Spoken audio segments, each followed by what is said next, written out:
ምን ይላል?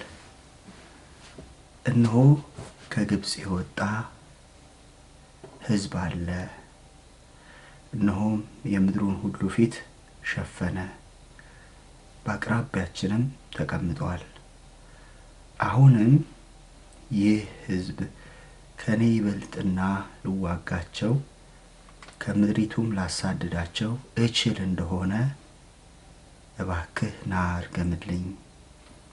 አንተ የመረቅከው ምሩቅ የረገምከው ርጉም እንደሆነ አውቃለሁና ብሎ ይጠሩት ዘንድ መልእክተኞችን ላከ ይላል። ደግሜ ላንብበው። እነሆ ከግብጽ የወጣ ሕዝብ አለ። ይህን የሚለው የባላቅ ንጉስ ነው። የሞዓብ ንጉስ ባላቅ አንድ ሕዝብ አለ። መለያው የዛ ሕዝብ መለያው ጽድቁ አይደለም፣ መለያው ችሎታው አይደለም፣ የመዋጋት ልምዱ አይደለም። መለያው ከግብጽ የወጣ ነው የሚለው። ከግብጽ የወጣ ከግብጽ ለመውጣቱ የሱ አስተዋጽኦ የሌለበት ማለት ነው። እነዚህ ሰዎች ከግብጽ እንዲወጡ ምንም ያደረጉት ጥረት የለም። ሙሴ የተወሰነ ሞክሯል። በመጨረሻ ግን እግዚአብሔር ምንድን ነው ያደረገው? አንተም አሮንም በራችሁን ዘግታችሁ ተቀመጡ፣ እኔ አንድ ጊዜ በግብጽ ላይ አልፋለሁ። ያን ጊዜ ፈርዖን ራሱ ምን ያደርጋቸዋል? ይለቃቸዋል። ከግብጽ በመውጣቱ ስራ የእግዚአብሔር ድርሻ ነው ሙሉ ለሙሉ፣ የነሱ ድርሻ አይደለም። እንውጣ ከግብጽ ብለው ያደረጉት በእርግጥ መከራ ሲበዛባቸው ጮኸዋል ወደ እግዚአብሔር። ከዛ ባለፈ ከግብጽ እንውጣ ብለው ያደረጉት ምንም አይነት ጥረት የለም።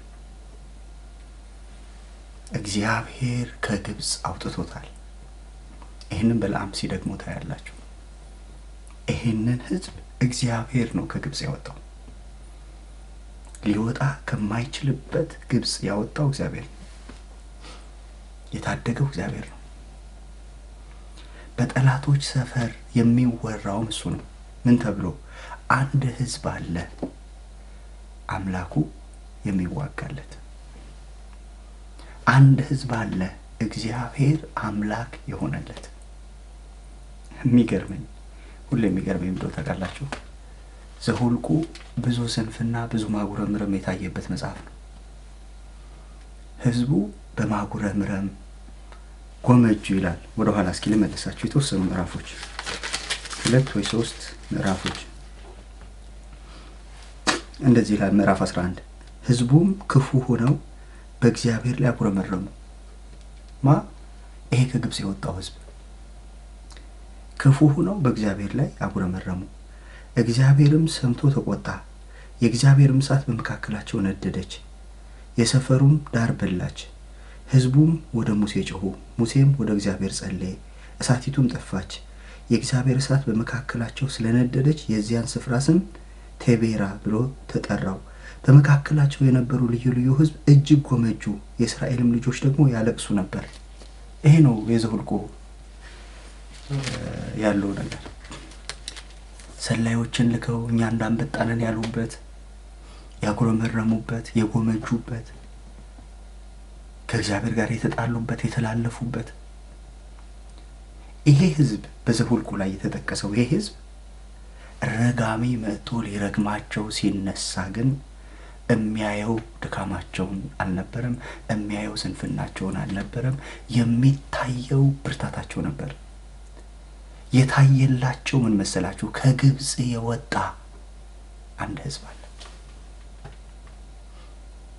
እግዚአብሔር ድካማቸው እነ በለዓም ሰፈር ጠላት ሰፈር ሂዶ አልገለጠባቸውም። ድካማቸው በጓዳ ቅጣት ቢያስፈልገው ይቀጣቸዋል።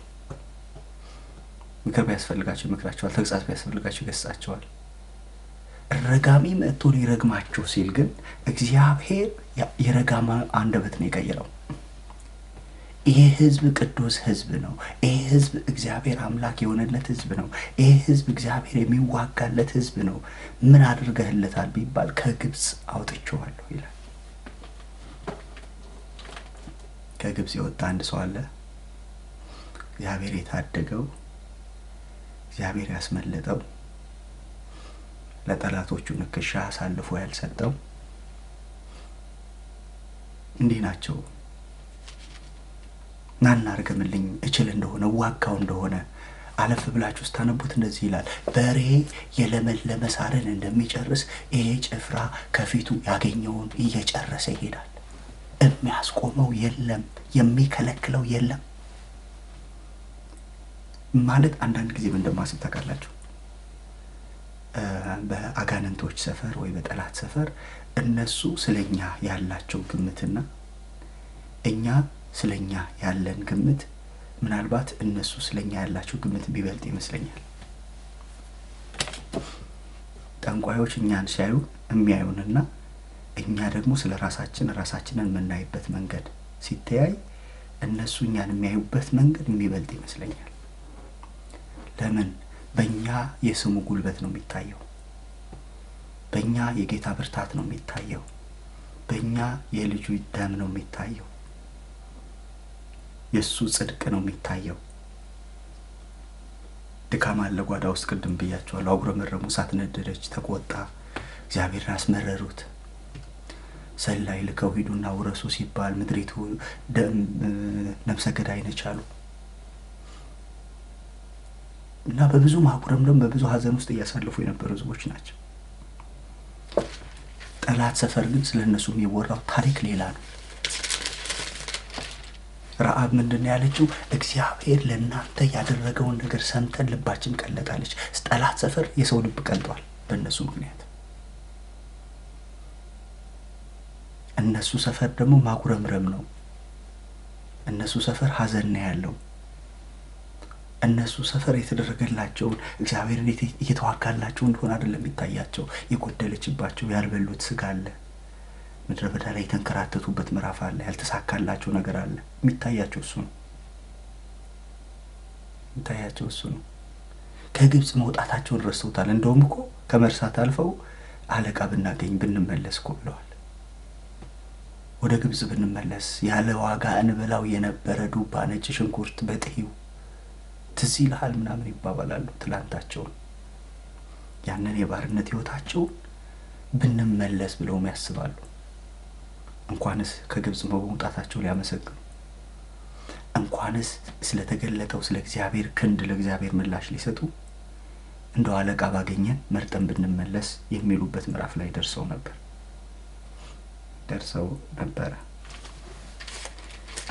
ጠላቶቻቸው ግን ስለነሱ እንደሚሉት እንደዚህ ነው።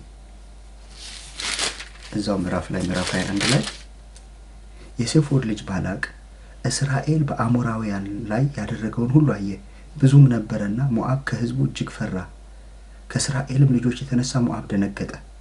በጠላት ሰፈር ድንጋጤ ነው ያለው። ሞዓብ ደነገጠ። ከዛስ እስራኤልንም የሞዓብንም ሚዲያም ሽማግሌዎች በሬ ለመለመ ሳር እንደሚጨርስ ይጨፍራ በዙሪያ ያለውን ሁሉ ይጨርሳል። ባላቅ ነው ይሄን የሚለው። ይሄ ህዝብ ከፊቱ ያገኘውን እየጨረሰ እንደ ሰራዊት የሚሄድ ነው። ከፊቱ ልንቆም አንችልም። እግዚአብሔር የሚዋጋለት ህዝብ ነው። አምላኩ እግዚአብሔር የሆነለት ህዝብ ነው። ልንቋቋመው አንችልም። እመኑኝ፣ ዛሬ እድል አግኝታችሁ ሟርተኞች ሰፈር ብትሄዱ ይህንኑ ቃል ነው የሚደግሙት። አንችላቸውም ነው የሚሉት። የማይችሉም በራሳችን በማንነታችን በጽድቃችን አይደለም። እንዳልኳችሁ ከግብጽ ያወጣን እጅ አለ፣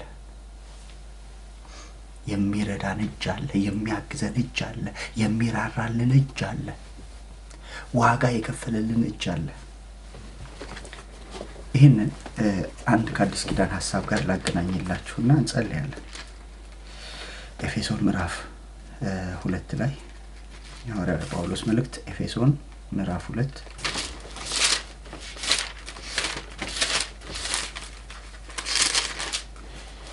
ምዕራፍ 2 እንደዚህ ይላል፣ በበደላችሁና በኃጢአታችሁ ሙታን ነበራችሁ።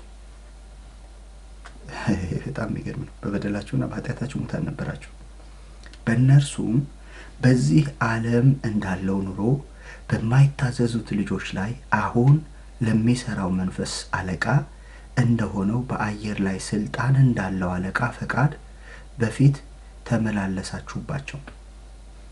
በእነዚህም ልጆች መካከል እኛ ሁላችን ደግሞ የሥጋችንን የልቦናችንን ፈቃድ እያደረግን በሥጋችን ምኞት በፊት እንኖር ነበረ። እንደ ሌሎቹ ደግሞ ከፍጥረታችን የቁጣ ልጆች ነበርን። ደሳስ የሚል ነገር ነው የሚናገረው፣ ግን ደግሞ ነበርን ነው። ሃሌሉያ። ሙታን ነበራችሁ ይላል። የቁጣ ልጆች ነበርን። አዳም ሲወድቅ ይዞን ወድቋል። በዚህ ዓለም ገዢ በሱ ፈቃድ ስር ደግሞ ነበራችሁ ይላል። የሆነ ገዢ፣ የሆነ አስተዳዳሪ፣ የሆነ አለቃ ነበረ በላያችሁ ላይ። የዚህ ዓለም ገዢ ነው እሱ። ፈቃዳችሁን ሳይሆን ፈቃዱን የሚያስፈጽማችሁ፣ የወደዳችሁትን ሳይሆን የወደደውን እንድትሰሩ የሚያስገድዳችሁ አለቃውን የሚገዛው መንፈስ በሱ ፈቃድ ስር ነበራችሁ። ብዙ ሰዎች ላያምኑት ይችላሉ። ይህን አለቃ መንፈስ ግን ያስተዳድራቸዋል። ኢትስት ሊሆኑ ይችላሉ፣ እግዚአብሔር የለም ሊሉ ይችላሉ፣ ሰይጣንም የለም ሊሉ ይችላሉ። ግን ገዣቸው ነው፣ የዚህ ዓለም ገዢ ነው፣ አለቃ ነው፣ ያስተዳድራቸዋል። አንዱን በእውቀት አንዱን እውቀት ሰጥቶ አንዱን እውቀት ነስቶ ለሁሉም ግን አለቃቸው ነው። አንዱን አፈላስፎ አንደኛው ከእውቀት አርቆ ግን ያስተዳድራቸዋል፣ መሪያቸው ነው። በአየር ላይ ያለ አለቃ ገዢ አለ። ቅድምም ብያቸዋለሁ፣ በግብጽ ላይ አለቃ አለ። ምን የሚል? እግዚአብሔርን አላውቅም ሕዝቡንም አልለቅም የሚል። አየህ፣ ፈርዖን ብቻ አይደለም። ፈርዖን ተምሳሌታዊ ነው። ሕዝቡን እንዳያመልክ የያዘ፣ ነፃ እንዳይወጣ የያዘ።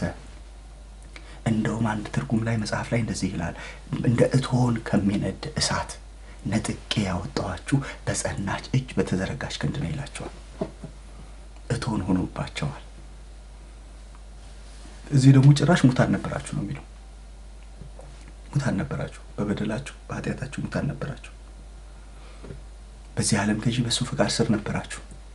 የወደዳችሁትን ሳይሆን የወደደውን የሚያስፈጽምባችሁ ፈርዖን ላያችሁ ላይ ተሽሞ ነበር።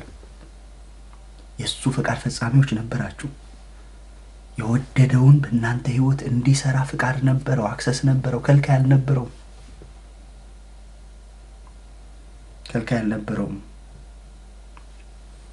ነገር ግን ይላል። እኔ መጽሐፍ ቅዱስ ላይ ነገር ግን ካለ በቃ የሆነ ተስፋ አለ ብዬ አምናለሁ። ሚልክያስ ላይ እንደዚህ የሚል ቃል አለ፣ በመጨረሻው ዘመን እንደ እቶን እሳት የሚነድ ዘመን ይመጣል ካለ በኋላ ነገር ግን ስሜን ለምትፈሩ ለእናንተ የጽድቅ ፀሐይ ትወጣላችኋለች ይላል። ሃሌሉያ። ነገር ግን አስቡት፣ ሲናገረው የነበረው እጅግ ከባድ ነገሮች ናቸው። እንዲህ ነበራችሁ ብሎ ነገር ግን እግዚአብሔር በምህረቱ ባለጠጋ ስለሆነ፣ አሜን አሜን አሜን አሜን። እግዚአብሔር በምህረቱ ባለጠጋ ስለሆነ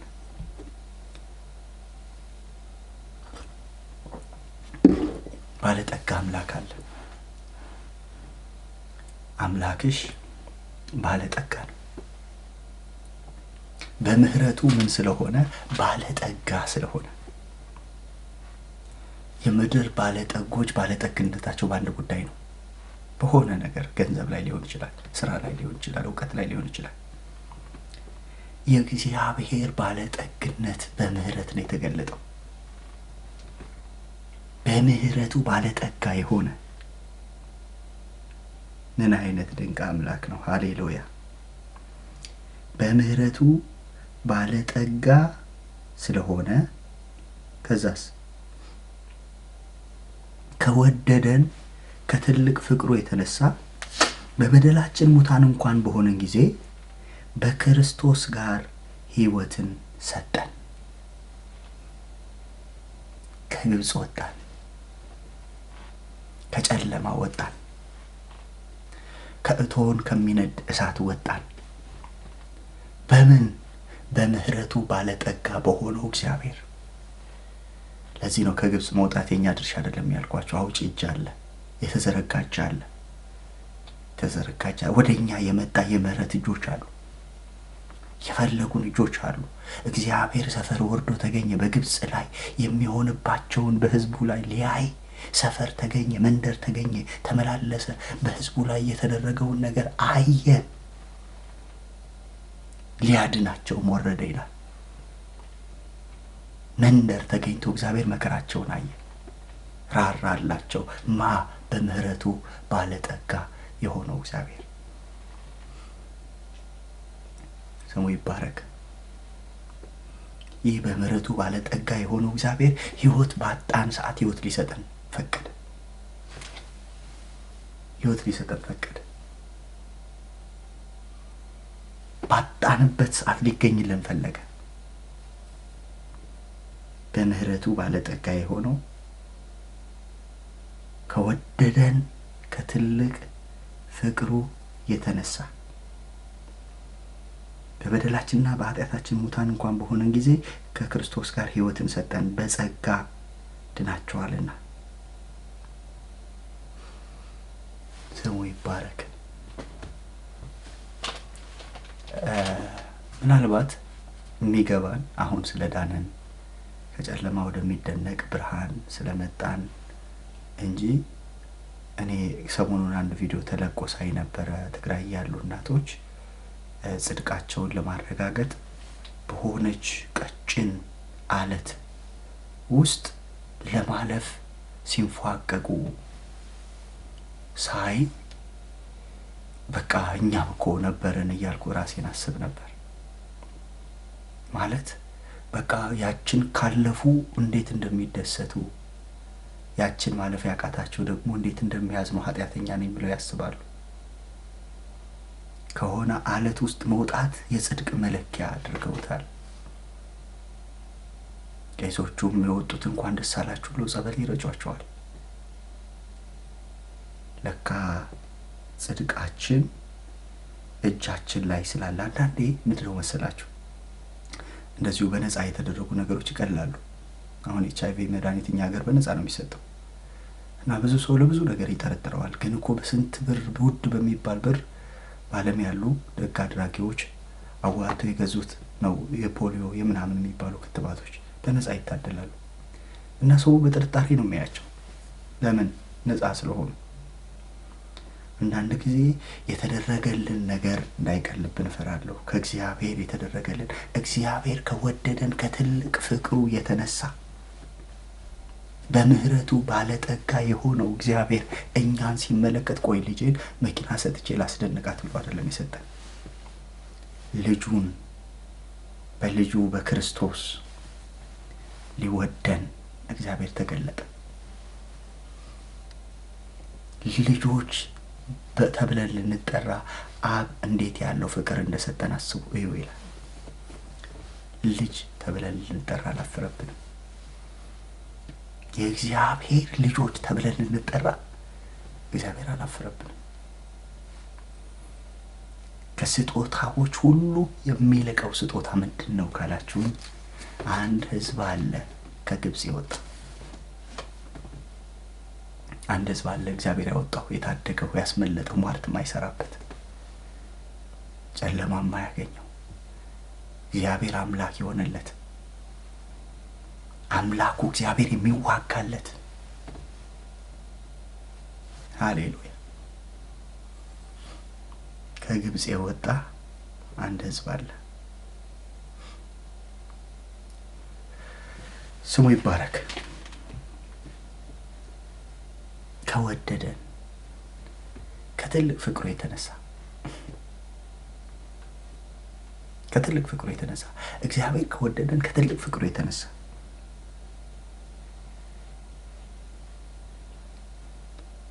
ተገርመን እናቃለን። እኛ ጋር ሲደርስ እንዴት እግዚአብሔር ይህን ብርሃን እኔ ላይ ያበራው ብለን አንዳንድ ሰዎች እኮ ሞት አፋፉ ነው፣ ቀልድ ነው ለነሱ፣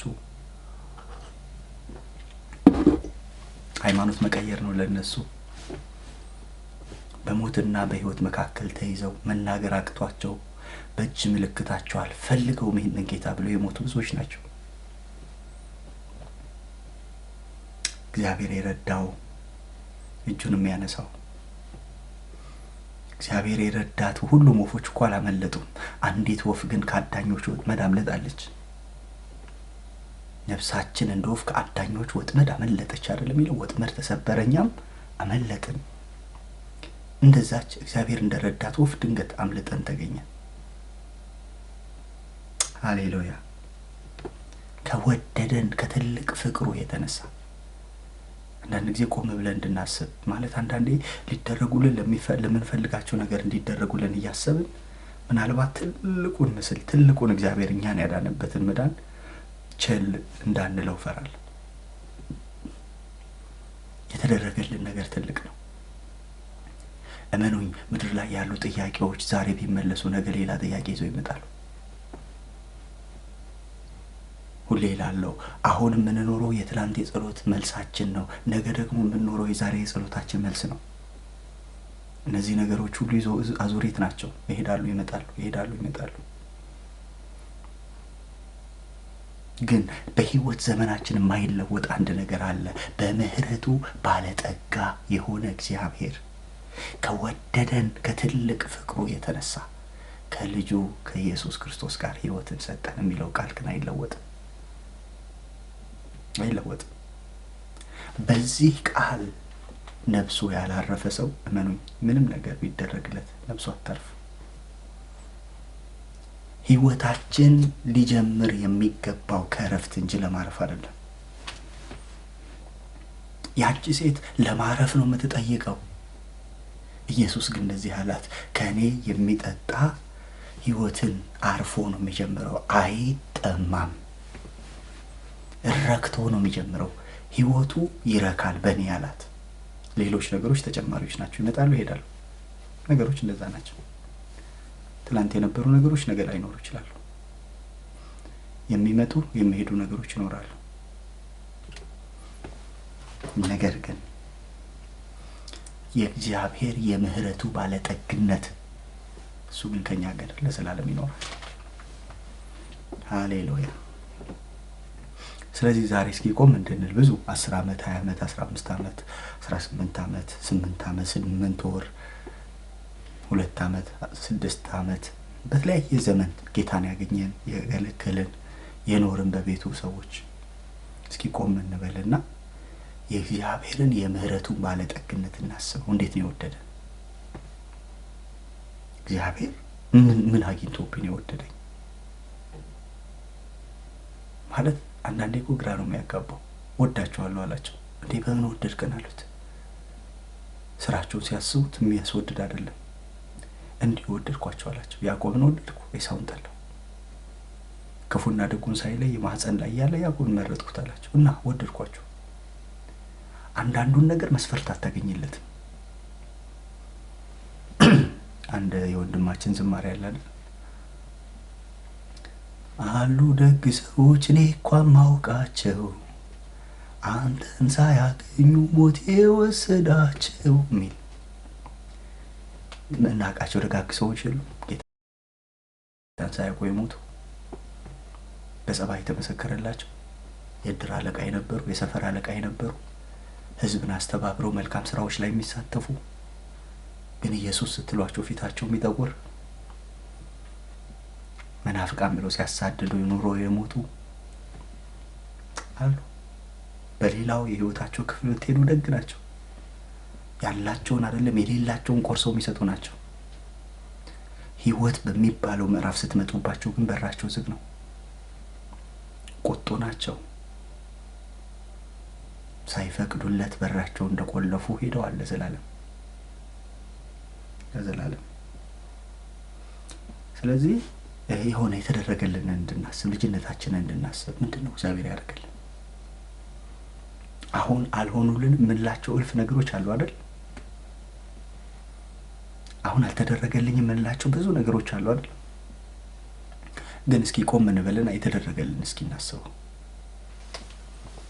እግዚአብሔር እኛን የወደደበትን መውደድ እስኪ እናስበው። እኛን ከግብጽ ያወጣበትን መንገድ እስኪ አስቡት። በህይወታችን ዘመን እኛን ለማግኘት እግዚአብሔር የሄደበትን ርቀት አስቡት። ወደድኳችሁ አለ። አመፀኞች ነበራችሁ፣ ሙታን ነበራችሁ፣ አለቃ ነበር በላያችሁ ላይ ጡብ የሚያሰራችሁ፣ እንዳታመልኩ የሚከለክላችሁ፣ ግን በጸና እጅ በተዘረጋ ክንድ ነፃ አወጣኋችሁ። ለምን ሲሉ ወደድኳችሁ። እስራኤል በኩሬ ነው፣ ልጄ ነው፣ ያገለግለኝ ዘንድ ሕዝቤን ልቀቅ፣ ልጄን ልቀቅ አለው።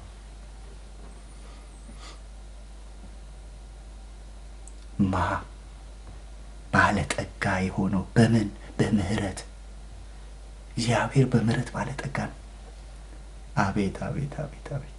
ፊቷ ይጠቁር፣ ፊቷ ይጠቁር፣ አይለወጥ። መለወጥ ይላል አይደል ያዕቆብ፣ በእርሱ ዘንድ ከሌለ እንደ ጥላ ከማይቀያየር። እንደ ጥላ ማለት ምንድነው መሰላችሁ? ጠዋት ላይ ጥላችን ረጅም ነው፣ ከሰዓት ላይ ደግሞ ጥላችን ይቀየራል፣ አቅጣጫውን ይቀየራል። ቀን ላይ ደግሞ ትንሽ ይሆናል። ከዚህ ከፀሐይ በታች ስንኖር ጥላችን ይለዋወጣል። ረጅም ነው ስትሉት አጭር ነው፣ በምስራቅ ነው ስትሉት በምዕራብ ነው። እርሱ ዘንድ ግን የብርሃናት አምላክ ስለሆነ ጥላ የለም፣ እሱ ዘንድ ሻዶ የለም፣ መለወጥ በእግዚአብሔር ዘንድ የለም። ሁል ጊዜ በብርሃን ነው የሚኖረው። ሃሌሉያ! ስለዚህ ከብርሃናት አምላክ በጎ ስጦታ ፍጹም በረከት ከላይ ከብርሃናት አምላክ ዘንድ ይወርዳሉ። በእርሱ ዘንድ ምን የለም ማለት መለወጥ የለም፣ መለወጥ የለም። ስሙ ይባረክ። በምህረቱ ባለጠጋ ነው፣ በምህረቱ ባለጠጋ ነው፣ በምህረቱ ባለጠጋ ነው። ይሄም ይላል የእግዚአብሔር ስጦታ ነው እንጂ ከእናንተ አይደለም። በቃ ስጦታ ነው፣ እግዚአብሔር ሰጥቶ ነው። ሲያድነህ፣ ሲያስመልጥህ፣ ሲታደግህ፣ ከጠላት ስራት ነፃ ሲያወጣ ይሄ የእግዚአብሔር ስጦታ ነው። ፈቀደ እግዚአብሔር ሊያድነህ። ዘመዶችን፣ አያቶችን፣ ቅድመ አያቶችን አልፎ መጣ አንተ ጋር ያበራልህ መጣ፣ ህይወት ሊሰጥህ መጣ። ምንድነው? የእግዚአብሔር ስጦታ። ደህንነታችን ወገኖች የስጦታ ነው፣ ከእግዚአብሔር የተቀበልነው፣ ምንም ያለፋንበት፣ ልጁ የደከመበት፣ ሰርቶ ጨርሶ እኛን ግቡ ብሎ ያስገባበት፣ በመረቀልን በእርሱ አይደል የሚለው። መርቆ ልክ ህንጻ ሲመረቅ ተቆርጦ ሪቫን ተቆርጦ እንደሚገባው ሪቫኑን ቆርጦ በሩን ከፍቶ ግቡ አለ። ይኸው በሩ እኔ ነኝ ግቡ አለ። ሰርቶ ጨርሶ ጽድቁን ሰጠን። ስለዚህ ምንድነው ይላል? እግዚአብሔር ስጦታ ነው። ይማራ እግዚአብሔር በምህረቱ ባለጠጋ የሆነው እግዚአብሔር። ስለዚህ በምድር መካከል በምንኖርበት ዘመን ለእግዚአብሔር የተለየን አንደኛ ጴጥሮስ እሱን አይደል የሚለው? ለእግዚአብሔር የተለየ ቅዱስ ሕዝብ፣ ለርስቱ የተለየ ወገን፣ የእርሱን በጎነት የሚናገር፣ የእርሱን መልካምነት የሚናገር፣ የእሱን ደግነት የሚያወራ፣ ከግብጽ የወጣ በግብጽ የሚኖር ግን ከግብጽ የወጣ። እስራኤላውያን ተምሳሌታዊ ስለነበረ ከግብጽ ወጥተው ምድረ በዳ ላይ ነው እግዚአብሔርን ያመለኩት። ጌታ ኢየሱስ ግን እንደዚህ አለ፣ በዓለም እያሉ እንድትጠብቃቸው እንጂ ከዓለም እንድታወጣቸው አልለምንህም አለው። በመንፈሳችን ከግብጽ እንወጣለን፣ የምንኖረው ግን በግብጽ ውስጥ ነው። እግዚአብሔር መንፈሳችንን ንጥቆ ያወጣዋል። በጨለማው ላይ ብርሃን ይብራ ይላል። ግን እንደ አባቶቻችን እንደ ወገኖቻችን ገዳም ገድመን ከግብጽ ሸሽተን አንኖርም። በግብጽ እየኖር እግዚአብሔር ግብጽን ከኛ ውስጥ ያወጣዋል። ለምን? ለርስቱ የተለየ ወገን ስለሆነ። ጌታ ይባረክ። ስለዚህ ዛሬ ትንሽ እንደቆም ብለን ደህንነታችን እንድናስብ ፈልጌ ነው። የዳንበትን መዳን ከእግዚአብሔር የሆነልን ነገር የተደረገልን ነገር አንዳንዴ ስለምናይ ብዙ ሰው አኩራፊ ነው፣ ጥቂት ያልሆነችለት ነገር ነው የምትጎላበት። እውነት ነው። ስንቆጥረው በመኖርበት ኑሮ ያልሆኑት ነገሮች ስናስባቸው ያስከፋል። እንደማቆም ለምን የምንላቸው ብዙ ነገሮች ይኖራሉ። ግን ከተደረገልን አንጻር ስናያቸው እነሱ ጥቂት ናቸው፣ ምንም ናቸው። የሆነልን ይበልጣል። በራስ ፍቃድ ሊወጣ ከማይቻልበት ህይወት አውጥቶናል። በጸና እጅ በተዘረጋ ክንድ እግዚአብሔር ታድጎናል። ህይወታችን አስመልጦታል። እዚህ እኮ ነው ጴጥሮስ እንደዚህ ያለ፣ እንደ ጌታ ሆይ ካንተ ወዴት እንሄዳለን አለ። አንተ ጋር እኮ ያገኘነው የዘላለምን የህይወት ቃል ነው አለ። ሃሌሉያ። ምኩራብ ሄደን ያላገኘነውን ዘላለም አንተን ስናገኝ እኮ ነው ያገኘነው። ኢየሩሳሌም ሄደን ተሳልመን ስንመጣ ያላገኘነውን ደስታ አንተን ስናገኝ እኮ ነው ያገኘነው። አንተ እኮ የህይወት ቃል አለ።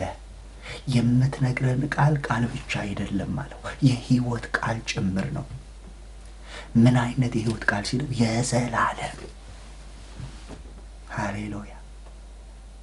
የዘላለም የህይወት ቃል፣ ለዘላለም የሚያኖር የህይወት ቃል አንተን ስናገኝ ሰምተናል። ነፍሳችን አርፋለች። ካንተ የጠጣነው ውሃ ህይወትን ረክተን እንድንጀምር አድርጎናል። አሜን አሜን አሜን። ውሃውን ስንጠጣ አርፈን እንድንጀምር አድርጎናል። ምላሽ ሆነህልናል። እንደገና ልትቀጂ ወደዚህ ስፍራ እንዳትመጪ እኔ ከምሰጥሽ ውሃ ብትጠጪ አላት። አትመላለሽም፣ ታርፊያለሽ። ህይወትሽ አርፎ ይጀምራል።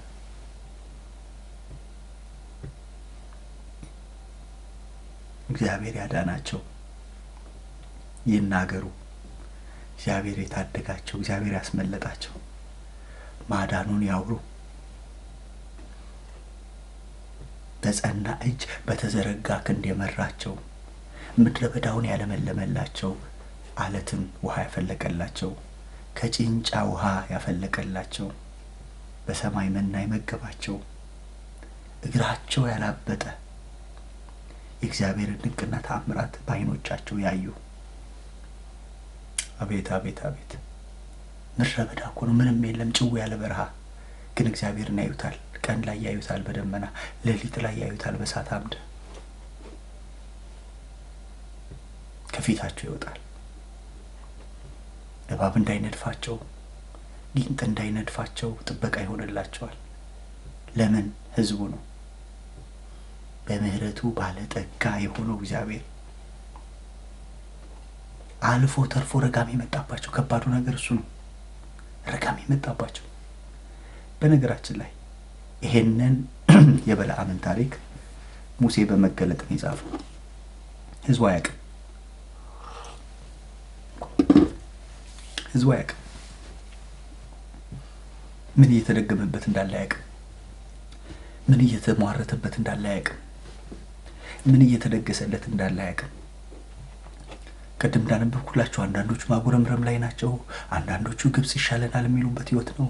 አንዳንዶቹ እየጎመጁ የነበረበት ህይወት ነው። አንዳንዶቹ አንበጣንን የሚሉበት ምዕራፍ ነው። በብዙ ምስቅልቅል ያሉበት ህይወት ላይ ረጋሜ ወጥቶ ሊረግማቸው ሲነሳ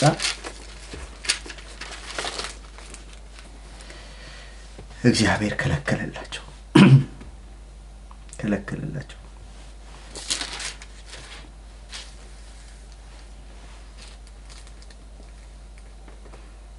እንደዚህ ያለው እግዚአብሔርም የበለዓምን አይኖች ከፈተ። የእግዚአብሔር መልአክ በመንገድ ላይ ቆሞ የተመዘዘም ሰይፍ በእጁ ይዞ አየ። ሰገደ፣ በግንባሩም ወደቀ። የእግዚአብሔር መልአክ አህያህን 3 ጊዜ ለምን መታህ? እነሆ መንገድህ በፊቴ ጠማማ ነውና እቋቋምህ ዘንድ መጥቻለሁ። አህያይቱም አይታኝ ከፊቴ 3 ጊዜ ፈቀቅ አለች። በድያለሁ፣ ከፊቴስ ፈቀቅ ባላለች በእውነት እንደቆምክ አንተም በገደልሁ። እንግዲህ አሁን እርሷም ባዳንኳት ነበር። አትወደድ እንደሆነ በለዓም የእግዚአብሔር መልአክ አትወደድ እንደሆነ እመለሳለሁ አለው።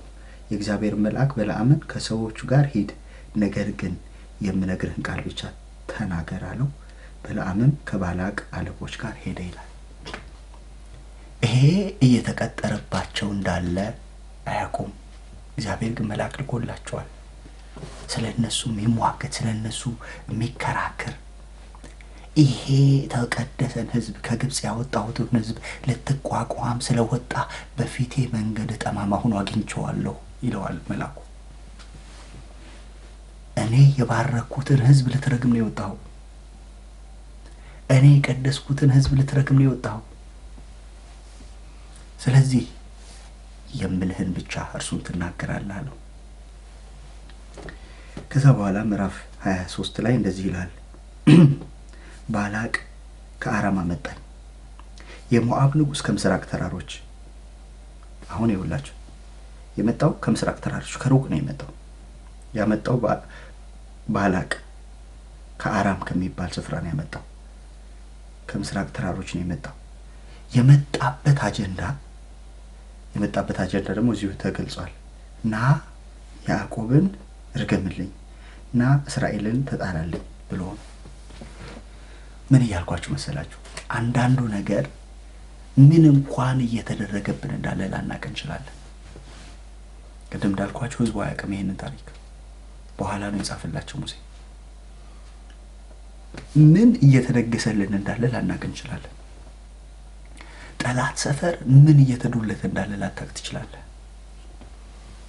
አጋንንቶች፣ የዚህ ዓለም ገዢዎች፣ ቅድም ያነበብኩላችሁ ኤፌሶን ምዕራፍ 2 ያሉት ምን እያከሉ እንዳለ ላታቅ ትችላለህ። ስለዚህ ያለ የመጣሁት ልራገም ነዋል። ማ ከግብፅ የወጣውን ህዝብ፣ ማ የዳነውን ህዝብ፣ እግዚአብሔር አምላክ የሆነለትን ህዝብ ልራገም፣ ላሳድድ በዚህ ዓላማና ሐሳብ ነው የመጣሁት። ከዛስ እንደዚህ ይላል፣ እግዚአብሔር ያልረገመውን እንዴት እረግማለሁ? እግዚአብሔርስ ያልተጣላውን እንዴት እጣላለሁ? እኔ አንድ ምክር ልምከራችሁ። ትናንትና ቲክቶክ ላይ ስንማር ነበረ ስለ ኤሊ መልካም ሰው እንደነበር ትላንት አይተናል። ዩቲዩብ ላይ ያለ ግቡና ስሙት። ጥሩ ትምህርት ነበር ትላንት የተካፈልነው። የትላንቱን ሳይሆን ሌላ ሐሳብ። ኤሊ ምን አለ? ልጆቹን ጠርቶ እንደዚህ ያላቸው፣ ልጆች ያላቸው ስለ እናንተ የምሰማው ነገር መልካም አይደለም አላቸው። የሰማሁት ያለ የህይወት ምስክርነታችሁ ጥሩ አይደለም። አንድ ምክር ልምከራችሁ አላቸው። ሰው ከሰው ጋር ከተጣላ ሰው ያስታርቀዋል። ሰው ግን ከእግዚአብሔር ጋር ከተጣላ ማን ያስታርቀዋል አላቸው። ከባድ ነው አይደል? ማን ያስታርቃል? ሰው ከሰው ጋር ቢጣላ ሽማግሌ ልካችሁ ወይ ራሳችሁ ተታረቁታላችሁ። ሰው ግን ከአምላኩ ከእግዚአብሔር ጋር ከተጣላ ማን ሊያስታርቅ ይችላል? እግዚአብሔር አለ ያልተጣላውን ያዕቆብ በደል ውስጥ ሊሆን ይችላል፣ ግን አንድ ነገር እርግጠኛ ነው፣ እግዚአብሔር ያልተጣላው። እግዚአብሔር ያልተጣላውን አለ እኔ እንዴት እጣላዋለሁ? በቃ ከእግዚአብሔር ጋር የሆነ ነው። አማኑኤል የሆነለት ነው። እግዚአብሔር ከእርሱ ጋር የሆነለት ነው። እግዚአብሔር ከእርሱ ጋር ከሆነለት ስትጣላ ደግሞ መድቀቅ ነው። ከእግዚአብሔር ጋር የሚጣሉ ይደቃሉ ስለሚል ከያዕቆብ ጋር ብትጣላ ትደቃለህ። ደቀዋል። በዘመናት መካከል ከእስራኤል ጋር የተቃጩ ሁሉ ደቀዋል። ለምን? እግዚአብሔር አልተጣላውም። እግዚአብሔር አልተጣላው። ይሄ ሚስጥር ገብቶት እኮ ነው ዳዊት እንደዚህ ያለ። ይሄን ሰው ዛሬ ቢያሳድደኝም፣ ዛሬ ዋጋ ቢያስከፍለኝም፣ ዛሬ ለህይወቴ አሳዳጅ ቢሆንም አንድ ወቅት ላይ ግን እግዚአብሔር ቀብቶታል። ስለዚህ አለ እግዚአብሔር በቀባው ላይ እጄን አላነሳም አለ። እግዚአብሔር ከሱ ጋር ነው አለ። ሃሌሉያ! እግዚአብሔር ከሱ ጋር ነው። እግዚአብሔር አምላክ የሆነለት ነው። እግዚአብሔር የሚዋጋለት ነው። እግዚአብሔር ድል የሚሰጠው ነው። ከሱ ጋር ነው። ከሱ ጋር አልጣላም አለ። ለምን ደግሞ አትጣላው ሲለው እግዚአብሔር አልተጣላው። አንድ ነገር እርግጠኛ ሁኑ፣ እግዚአብሔር ከእናንተ ጋር ስለመሆኑ። አንዳንዱ ነገር አብራርታችሁ ላጨርሱ ትችላላችሁ። በአንድ ነገር ግን እርግጠኛ ሁኑ፣ እግዚአብሔር ከኔ ጋር ነው ወይ? እግዚአብሔር ከኛ ጋር ከሆነ ማን ይቃወመናል? እግዚአብሔር ያልተጣላውን እንዴት እጣላለሁ? በአምባዎች ራስ ላይ ሆኜ አየዋለሁ፣ በኮረብቶችም ላይ ሆኜ እመለከታለሁ። እነሆ ብቻውን የሚቀመጥ ሕዝብ ነው፣ በአሕዛብ መካከል አይቆጠርም። የያዕቆብን ትቢያ ማን ይቆጥራል? የእስራኤልን ምርጎ ማን ይቆጥራል? የጻድቁን ሞት ነው የልሙት ፍጻሜ ምን ደርሱ ትሆን? ሊረግም የመጣው ሰው ነው የሚለው። ማን ሊቆጥረው ይችላል? ነገው መታየት ጀመረ፣ ፍጻሜው መታየት ጀመረ። ዛሬ እኮ ያለው ምድረ በዳ፣ ዛሬ እኮ ያለው በረሃ ላይ ነው። ዛሬ እኮ ያለው ያልተስተካከለ ምዕራፍ ላይ ነው። አየዋለሁ አለ፣ እመለከተዋለሁ። ብቻውን የሚቀመጥ ሕዝብ ነው። እርቦውን ማን ይቆጥራል? ሁለተኛው ላይ በጣም የሚገርም ሐሳብ አለ። በደንብ ስሙኝ። እንዲህ ይላል፣ በለዓምም እግዚአብሔር እስራኤልን ይባርክ ዘንድ እንዲወድ ባየ ጊዜ አስቀድሞ ያደርግ የነበረውን አስማት ይሻ ዘንድ አልሄደም። ነገር ግን ወደ ምድረ በዳ ፊቱን አቀና። በለዓምም ዓይኑን አንስቶ እስራኤል በየነገዱ ተቀምጦ አየ። የእግዚአብሔር መንፈስ በላዩ መጣ፣ ምሳሌን ይመስል ጀመር፣ እንዲህም አለ ይላል። በየነገዱ ተቀምጦ አየው። አቤት አቤት አቤት አቤት! ይሄ ከግብጽ የወጣ እንዴት ብርቱ ሕዝብ መሰለ! ተቀምጦ አየው በየነገዱ። ሲመለከታቸው በነገድ በነገድ በነገድ ተቀምጠዋል። መንፈስ መጣበት።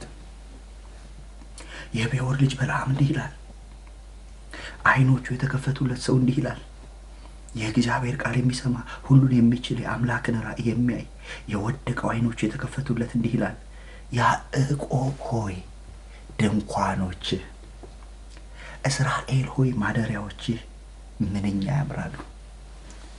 ይሄን እኮ የሆነ ነቢይ እኮ ቢናገረው አትደነቅም። ኤርምያስ ቢናገረው እኮ አያስደንቅም። ኢሳይያስ ቢናገር እኮ አትደነቅም። ሕዝቅኤል ቢናገረው አትደነቅም። ዳንኤል ቢናገረው አትደነቅም። ደጋሚው ሟርተኛው በለዓም እኮ ነው የሚለው። ሊሟርት የወጣው ሊራገም የወጣው ሰው እንዲህ አለ፣ ድንኳንህ እንዴት ያምራል። ዛሬ በጌታ በኢየሱስ ክርስቶስም የትኛውም የእርግማን ጉልበት ወደ በረከት ይለወጣል። በጌታ በኢየሱስ ስም በአንቺ ላይ የተሰራ መሳሪያ አይከናወንም ተብሎ እንደተጻፈ በእናንተ ላይ፣ በዘራችሁ ላይ፣ በትውልዳችሁ ላይ፣ በአገልግሎታችሁ ላይ፣ በሕይወታችሁ ላይ፣ በመውጣት መግባታችሁ ላይ የተነገሩ የሟርት ቃሎች፣ የተነገሩ የድግምት ቃሎች በጌታ በኢየሱስ ክርስቶስ ስም አይከናወኑም። በአንቺ ላይ የተሰራ መሳሪያ አይከናወንም። እንዴት ያምራል አለ ማጠላት። ቅድም ብያቸዋለሁ ሲጀምር፣ አንዳንዱን ጠላቶች ስለእናንተ የሚያዩት እይታ፣ አቤት ዓይናችሁ ተከፍቶ ብታዩ፣ አቤት ዓይናችሁ ይከፈት፣ እንዴት እንደምታስፈሪው ጠላት አንቺን ሲያይ እንዴት እንደሚሸበር፣ እንዴት እንደሚደነግጥ፣ እንዴት እንደሚታወቁ። ይህቺ ማናት? ዓላማ ይዞ እንደተሰለፈ ሰራዊት የምታስፈራ ነው የሚሉት። ማስፈራትሽ ከጌታ የተነሳ ስለሆነ እንዴት ያምራል ድንኳንህ ተባለ። አሁን ዳስ የሌላቸው ሰዎች፣ ምንም ማረፊያ የሌላቸው ሰዎች፣ ከስደት ወጥቶ የሚንከራተቱ ሰዎች ድንኳናችሁ እንዴት ያምራል! እንደው ማላገጫ አይመስልም? ግን ማላገጫ አልነበረም፣ ትንቢት ነው። ሃሌሉያ! ነጋቸው ነው የሚታየው። እግዚአብሔር ነጋችሁን ነው የሚያወራው። አንድ እውነት ልንገራችሁ፣ ዛሬ ያላችሁበት የትኛውንም ነገር የተገደቡ የተወሰኑ ነገሮቻችሁ እናንተን አይወስኗችሁ። አንተ ማለት እግዚአብሔር ያየልህን እንጂ አሁን ያለህበትን አይደለም። እግዚአብሔር ያየልህ ድንኳን አለ። እግዚአብሔር ያየልህ ድንኳን አለ።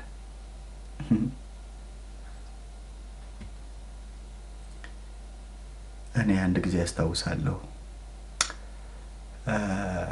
የቤት ኪራይ መከፍለው አጥቼ የሆነ ጊዜ ኢትዮጵያ ጌታ እንደዚህ ያለኝ፣ ሰው ሀገር ኢትዮጵያ ውስጥ ያልሆነ ሰው ሀገር ቤት ሰጣለሁ ሲል በሳቅ ነው የሞትኩት። አይ ጌታ አሳዝኖኝ ማለት ልታጽናናኝ ነው አይደል? ጌታ ወይ ተባረክ። እሺ እንዳልከፋ ነው አይደል? እንዳይከፋኝ ልታጽናናኝ ፈልገህ ነው አልኩ። እና ደጋግሞ እግዚአብሔር ሲናገረኝ ነበር። ከዛ አንድ ጓደኛዬን ባለፈው አግኝቼው እዚህ ሀገር ከኖረ 15-14 ዓመት ይሆነዋል። እና እኔ ቀድሞ ከ3 ዓመት በፊት ነው ቤት እዚህ አንድ መኝታ ቤት የተሰጠኝና ከዛ ይሄም ጠበበኝ ምናምን ስላቸው ሌላ አሁን ሰፊ ቤት ሰጡኝ። አሁን ከአንድ ሳምንት ወይ ምናምን በኋላ ገባለሁ። ጌታ ይባረክ። በዛው ልመስክር ብዬ ነው። እና ትዝ አለኝ ያኔ ማለት 500 ብር አንድ ክፍል ቤት መክፈል ያቃተው ሰው እግዚአብሔር ከኢትዮጵያ ውጭ ቤት ሰጣለሁ ብሎ ሲናገር እኔ ራሴ እኮ ነኝ የምላችሁ፣ እኔ ራሴ በቃ ሊያጽናናኝ አለ እንዳልከፋበት። ጌታ እኮ በቃ ደግ አይደል? ትንሽ ልቤን ድግፍ ሊያደርጋት ፈልጎ ነው ያልኩት። የምር ይሰጠኛል ብዬ አላሰብኩም። ችግሩ ምንድነው መሰለህ? ተናጋሪው ማን ነው? ተናጋሪው ማን ነው? ተናጋሪው ሁሉን የሚችል ሜዳ ላይ ለሰፈረ ሕዝብ እግዚአብሔር ድንኳን ያይላቸዋል። ምናልባት በእንደዚህ አይነት ችግር ውስጥ ያለፋችሁ ያላችሁ ሰዎች፣ በቤት ችግር በተለያየ መከራ ያለፋችሁ ያላችሁ ሰዎች ካላችሁ እግዚአብሔር የታመነ ቤት ይሰጣችኋል። የሚያምን ሰው አለ? እግዚአብሔር ይሰጣችኋል። አሜን አሜን። ያሳርፋችኋል። አሜን አሜን። በቤት እግዚአብሔር ያሳርፋችኋል። አሜን። የታመነን ቤት እግዚአብሔር ይሰጣችኋል። አሜን አሜን። ድንኳንሽ እንዴት ያምራል የሚባልበትን ቤት ጌታ ይሰጥሻል። ያዕቆብ ሆይ ያለ ድንኳኖች እንዴት ያምራሉ። ጂሰስ እንዴት ያምራሉ። ሲታይ እኮ ምንም የላቸውም። እንኳን ቤት እንኳን ህንጻ ድንኳን የላቸውም። ሜዳ ላይ ሰፍረው ነው የሚለው። ቅድም አንብቤላችኋለሁ። በየነገዱ ተቀምጦ ባየ ጊዜ ነው የሚለው። በየነገዱ ሜዳ ላይ ነው ፈሰው የነበሩት። ለበለዓም ግን የታየው ሜዳ ላይ የፈሰሰ ህዝብ ሳይሆን የሚያምር ድንኳን ላይ የሚቀመጥ ህዝብ ነው ያየው። ዛሬ ያላችሁበት ምንም ይሁን፣ ዛሬ ያላችሁበት ስፍራ ምንም ይሁን፣ ዛሬ ያላችሁበት ቤት ምንም ይሁን፣ በተለያየ አይነት ጥበት ውስጥ ያላችሁ በጌታ በኢየሱስ ስም ድንኳናችሁ እንዴት ያምራል። ሃሌሉያ። ድንኳንሽ እንዴት ያምራል። ቤትሽ እንዴት ያምራል። በቃ እግዚአብሔር ይሰጣል። አሜን። ጌታ ሰጭ ነው፣ ያሳርፋችኋል። የእውነት እግዚአብሔር ብዙዎችን በቤት ያሳርፋል። እግዚአብሔር ብዙዎችን በቤት ለምን መመስከር እንደፈለኩ አላቅም። እኔም መስክሬ አላቅም። እንዲህ አይነት ነገር ታውቃላችሁ። እግዚአብሔር ያሳርፋችኋል። አሜን። ገና ያልገባሁበት ቤት ከሳምንት በአንድ አፕሪል 1 ነው የምገባው። ሰፊ ቤት፣ በጣም ትልቅ ቤት እና እግዚአብሔር ካለ ቅድም ያልኳችሁ ያ ጓደኛዬ እንደዚህ አለኝ፣ አንተ እንዴት አይነት እድል ነው ያለህ በቤት አለኝ። እኔ እኮ 13 ዓመት 14ኛ ዓመቴን ይዣለሁ አንድም ቤት አላገኘሁም እስካሁን አለኝ። አይ እኮ እድል አይደለም አልኩት። ሲለኝ እድል ፈንታ ነው አልኩት። እድል ፈንታ ነው። በቃ እግዚአብሔር እሰጣለሁ ካለ ከልካይ የለውም፣ አይከለከልም። ሐሳቡ አይከለከልም። እሰጣለሁ ካለ ይሰጣል። ቅድም ብያቸዋለሁ። የዛሬ 10 ዓመት የዛሬ 12 15 ዓመት ምድረ በዳ ላይ ምንም በሌለበት ስፍራ ላይ ከዛ በኋላ አመንኩኝና ኮንዶሚኒየም ተመዝገብ ሲሉኝ አይ አልመሰከርም። ምን ነው ሲሉኝ የኔ ቤት እዚህ አይደለም ጌታ ያለኝ እዚህ አይደለም እላቸዋለሁ። ምንም እኮ የለም፣ ደመናም የለም፣ ንፋስም የለም። እንደሞኝ ይቆጥሩኝ ነበር ጓደኞቼ። አረ ሮጥ በል አንተ እኮ ይሄ ጊዜ እንትን ተጠቅመህ ምናምን እቺን ቋንቋን ምናምን ተጠቅመህ ምናምን ይሉኛል። ነው ጌታ ቤት ያለ እዚህ አላለኝም፣ ሌላ ሀገር ነው ያለኝ። ቀበሌ ሳልሄድ ዘመኑ አለቀ። በወሰነው ስፍራ የሕግ መምህር በወሰነው ስፍራ በዚያ በረከትን አዟል። ሃሌሉያ! በረከትን አዟል። በወሰነላችሁ ስፍራ አምላካችሁ እግዚአብሔር በወሰነላችሁ ስፍራ ድንኳንሽ እንዴት ያምራል ይባላል። ድንኳንህ እንዴት ያምራል ይባላል። ያዕቆብ ሆይ ድንኳኖች፣ እስራኤል ሆይ ማደሪያዎች ምንኛ ያምራሉ፣ ምንኛ ያምራሉ። ይሄ መሳፍንት ምዕራፍ 2 ላይ ታገኙታላችሁ። ሄዱ፣ ገቡ፣ እግዚአብሔር እንደተናገረው ወረሱ ይላል።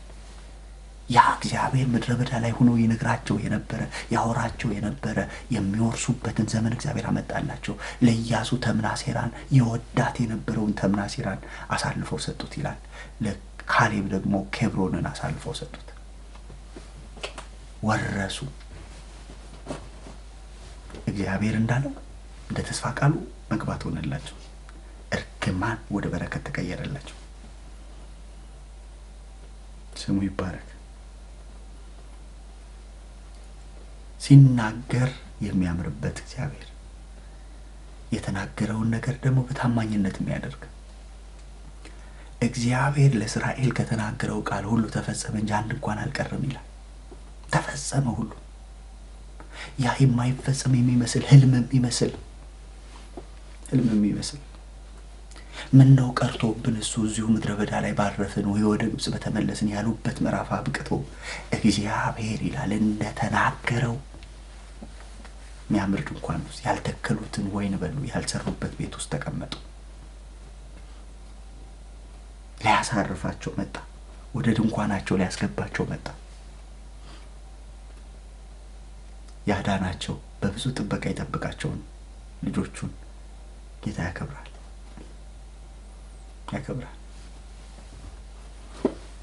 ወደ ፍጻሜያቸው ያደርሳቸዋል። ወደ አየላቸው ፍጻሜ መድረስ ይሆንላቸዋል።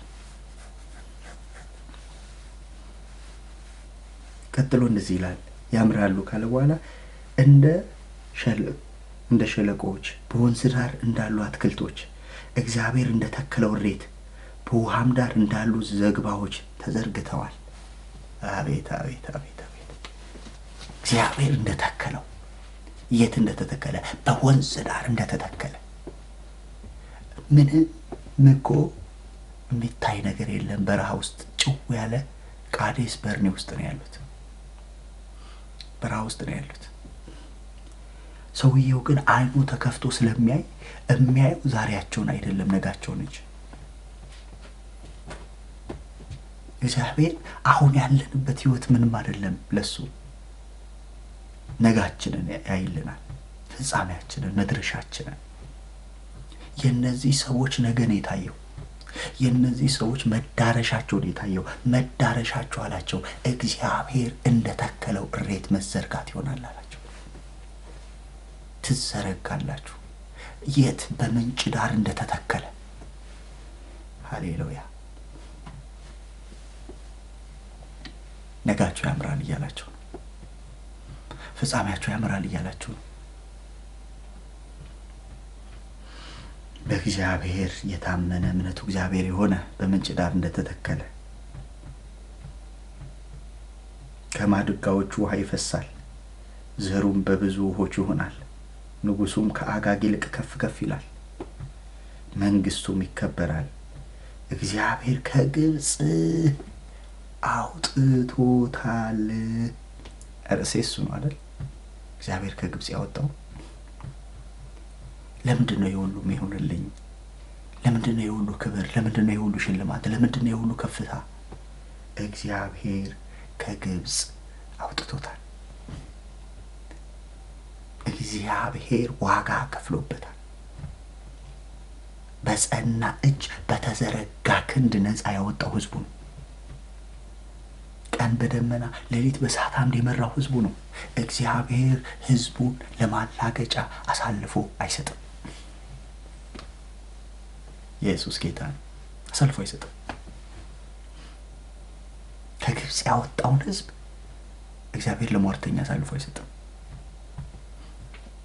ከግብፅ ያወጣውን ህዝብ እግዚአብሔር ለተሳዳቢዎች አሳልፎ አይሰጥም። ለበላተኛ እግዚአብሔር አሳልፎ አይሰጥም። ለደጋሚ ለሟርተኛ እግዚአብሔር አሳልፎ አይሰጥም። ለምን? ከግብፅ አውጥቶታል።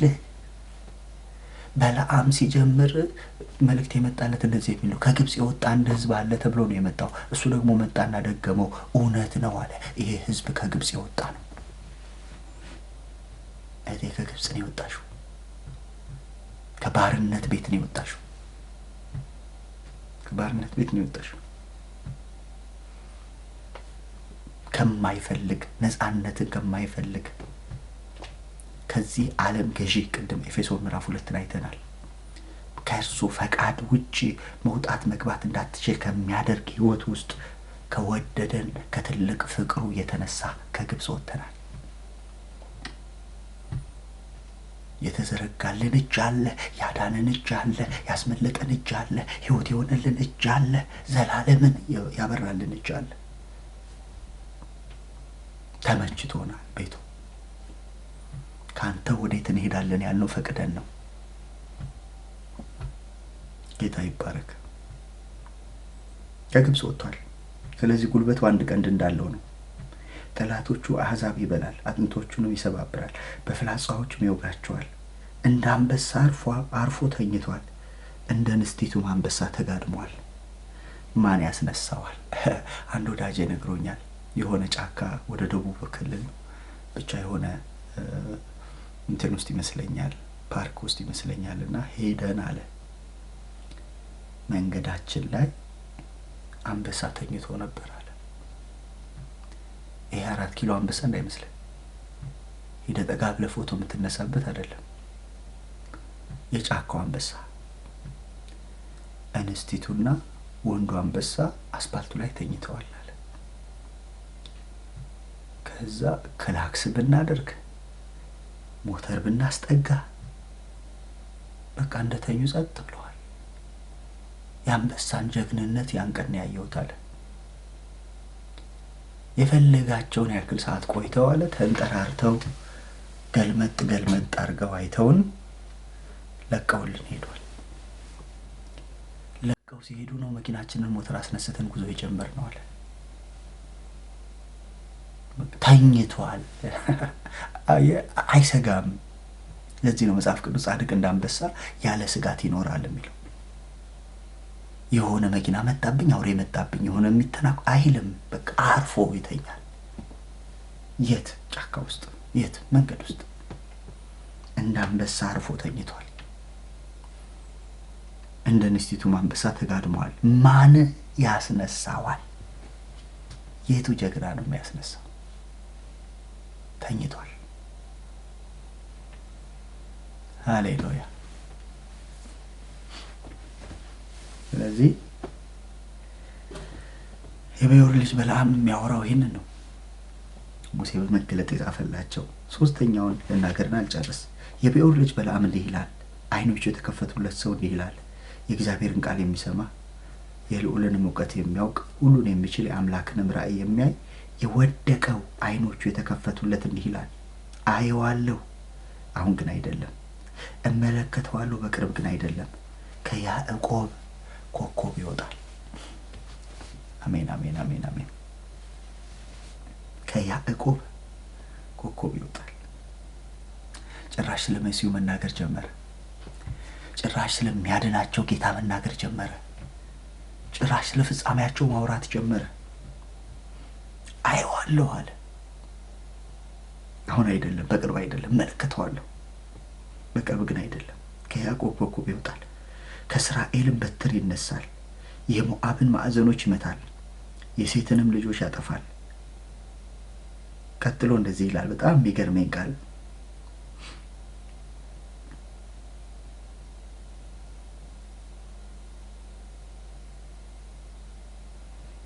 ቀጥሎ እንደዚህ ይላል፣ የሞዓብን ማዕዘኖች ይመታል፣ የሴትንም ልጆች ያጠፋል። ኤዶምያስ ርስቱ ይሆናል፣ ጠላቱ ሴርም ደግሞ ርስቱ ይሆናል። እስራኤል በኃይል ያደርጋል፣ ከያዕቆብ የሚወጣ ገዢ ይሆናል፣ ከከተማውም የቀሩትን ያጠፋል። አማሌቅንም አይቶ ምሳሌውን ይመስል ጀመር፣ እንዲህም አለ፣ አማሌቅ የአሕዛብ አለቃ ነበረ፣ ፍጻሜው ግን እንደ ጥፋት ይመጣል። ወዮ ሃሌሉያ፣ ስሙ ይባረክ፣ ስሙ ይባረክ። የመጨረሻ አንድ ሐሳብ ጀምር። እንደዚህ ይላል፣ ባላቅ ሆይ ተነሳ፣ የሴፎር ልጅ ሆይ አድምጠኝ፣ ሐሰትን ይናገር ዘንድ እግዚአብሔር ሰው አይደለም። ይኸውላችሁ ቅድም ብያቸዋለሁ፣ የሆነ ሞቅ ላድርግ እስኪ ልጄ ትንሽ አዝናለችና ትንሽ እስኪ ላነቃቃት ብሎ አይደለም ጌታ የሚናገረው። ጌታ ሲናገር ሊፈጽም ነው የሚናገረው። ሐሰትን ይናገር ዘንድ እግዚአብሔር ሰው አይደለም። ሰው ሐሰትን ሊናገር ይችላል፣ አንዳንዴ ተመችቶት፣ አንዳንዴ ሳይመቸው፣ አንዳንዴ ያስበውበት፣ አንዳንዴ ሳያስበው። በተለያየ ምክንያት ሰው ቃል ገብቶ የገባውን ቃል ላይፈጽም ይችላል። ለምን? ሰው ስለሆነ። ውጭ ሀገር ያለን ሰዎች ለስንት ሰው ነው ቃል ገብተን የመጣነው? የመጀመሪያ ወር ደሞዝ ያልናቸው ስንት ናቸው? ግን በቃ ሰው ነህ፣ ያልከውን ላታደርግ ሁኔታም ላይ ፈቅድልህ ይችላል፣ ልትረሳው ትችላለህ። ብቻ በተለያየ ምክንያት ሰው የተናገረውን ላያደርግ ይችላል። ፍጹም የለም፣ ላይፈጽም ይችላል። መጽሐፍ ግን እንደዚህ ይላል፣ እግዚአብሔር ግን ሰው አይደለም። ከአፉ የወጣውን ቃል ይፈጽመዋል። ለምን? ሰው ስላልሆነ። ሃሌሉያ። አንዳንድ ጊዜ እኮ ልጆቻችን ራሱ በማይፈጸም ተስፋ እኮ ነው የምናበረታታቸው። እሺ ከቤት እንትን ከስራ ወጥቼ ስመጣ የሌለ ነገር መኪና ገዛልሃለሁ ምናምን እላቸዋለሁ። የማይፈጸም ተስፋ ነው የምንሰጣቸው። ወይ ደግሞ እንደዚህ ያደርግልሃለሁ፣ በቃ አሁን ብቻ ከጊዜው ከመጡብን ነገር ለመገላገል ወይ ደግሞ አለቅ ካሉን ነገር እንዲለቁን ትልልቅ ነገር ነግረናቸው ማታ ሲጠብቁ የለንም። እግዚአብሔር እንደሱ የሚል ተስፋ የለውም። ቆይ በቃ ያስቸገረኝ ነው እየጨቀጨቀ ያስቸገረኝ ትልቅ ተስፋ ልንገረውና ላሳረፈው ብሎ እግዚአብሔር በተስፋኛን ዝም ማሰኘት አይፈልግም። ለምን? እግዚአብሔር ሰው አይደለም። እግዚአብሔር ከተናገረ የሚያደርገውን ነው የሚነግራችሁ። እግዚአብሔር ተስፋ ከሰጣችሁ የሚፈጽመውን ተስፋ ነው የሚሰጣችሁ። ተስፋን ቃል የሰጠ የታመነ ነው የሚለው። ተስፋን የገባ እግዚአብሔር እርሱ የታመነ ነው፣ የተናገረውን የሚያደርግ ነው።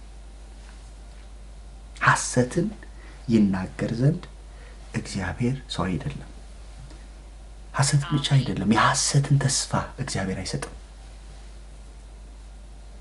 የሐሰት ተስፋ ተሰጥቷችሁ ተስፋው ካልተፈጸመ እግዚአብሔር ሐሰትን ነግሯችሁ ሳይሆን ሰውየው ስቶ ነው። እኔም ልሆን እችላለሁ፣ ስተን ነው። እግዚአብሔር ሐሰትን ይናገር ዘንድ ሰው አይደለም። እንዲሰምቼ አልሆነም የምንላቸው እልፍ ነገሮች ካሉ ምናልባት የሳተው አገልጋይ ነው፣ ሰሚው ነው የሳተው። ለምን? እግዚአብሔር ሐሰትን ይናገር ዘንድ ሰው አይደለም።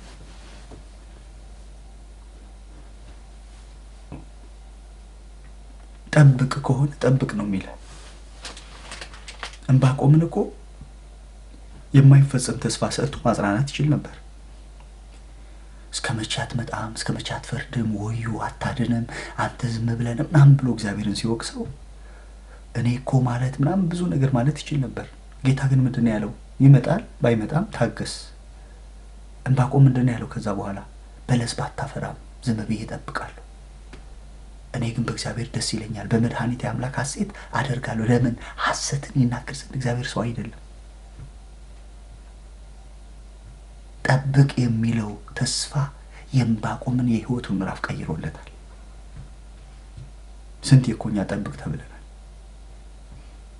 ግን ባዩ እግዚአብሔር ከሆነ ጠብቅ ከሚለው ተስፋ እግዚአብሔር ካለበት አብሮ እግዚአብሔር ካለበት የምትጠብቅበትንም ጸጋ ነው አብሮ የሚሰጠው።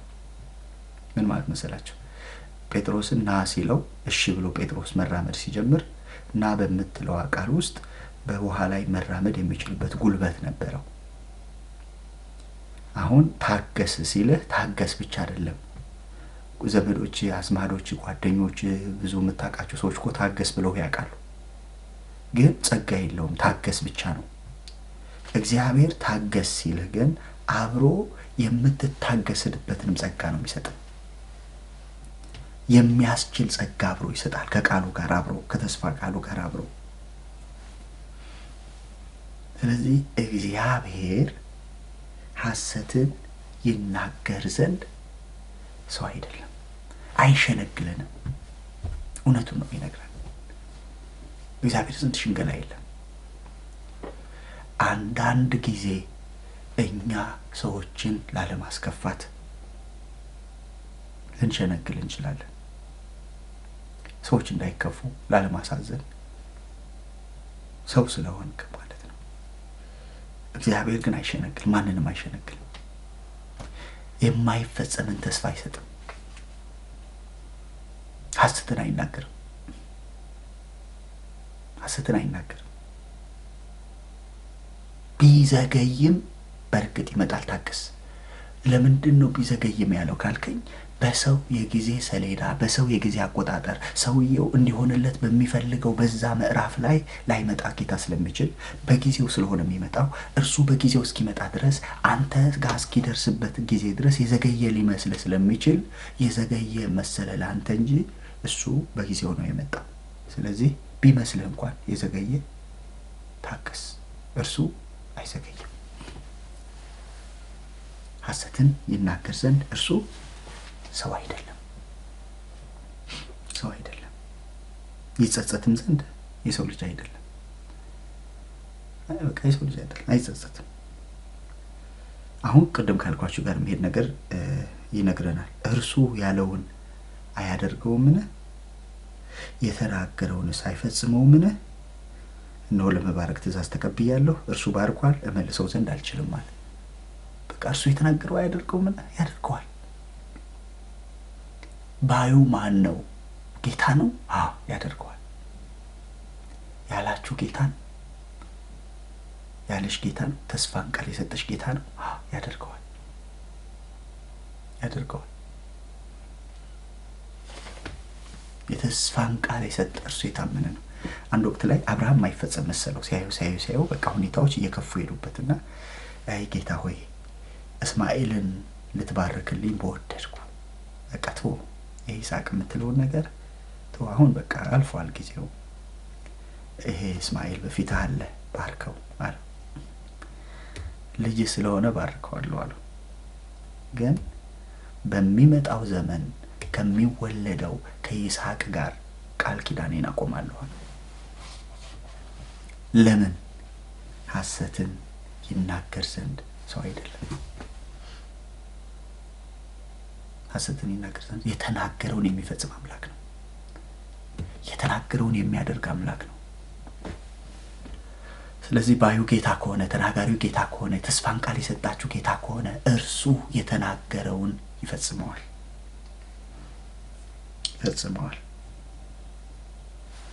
የመጨረሻውን ሐሳብ ልናገር። ጉልበቱ አንድ ቀንድ እንዳለው ነው። እግዚአብሔር ከግብጽ አውጥቷቸዋል የንጉሥ እልልታ በመካከላቸው አለ።